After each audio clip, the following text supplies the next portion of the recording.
70 years. Right. And we're now predicted a recession. OK, I now want to bring in the figures. I want to bring in our experts. We have our economics editor here, Faisal Islam. We have our political editor here, Chris Mason, as well. It is the big divide, this issue of tax, Faisal. Question for both. For Rishi Sunak, can you name a single G7 country that's raising taxes in the current situation?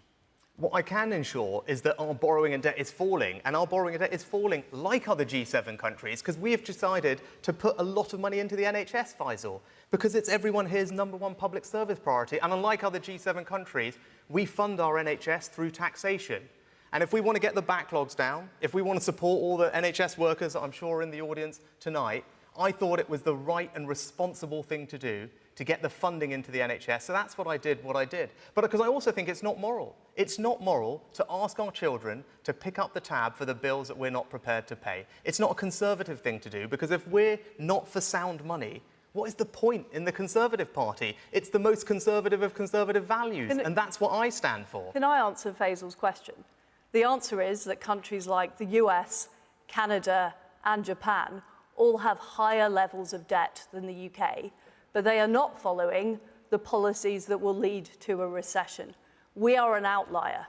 Everybody understands that COVID is a 1-in-100-year event, and trying to pay it back straight away so quickly that we actually damage our economy, that we end up causing a recession, that we end up in people being out of work, and that hard-working taxpayers who do the right thing have seen their taxes rise, despite the fact that we promised in our manifesto not to do it. Hang on, Faisal. I think that is what is wrong. You just mentioned 3 countries. Do you know what mortgage rates are in the US at the moment?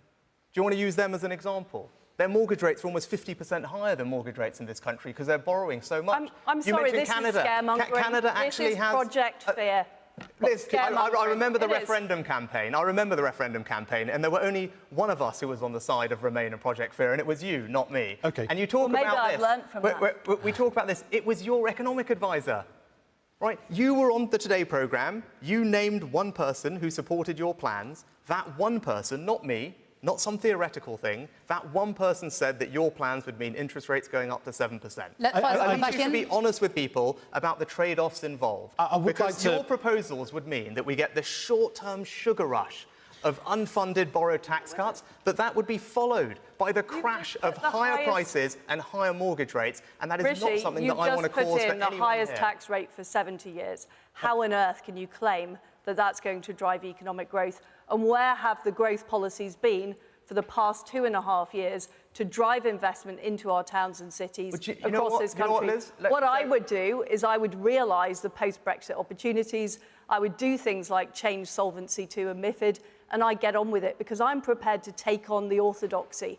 The reality here is this is the same line that we heard from Gordon Brown when he was in the Treasury, the same line being repeated now. Well,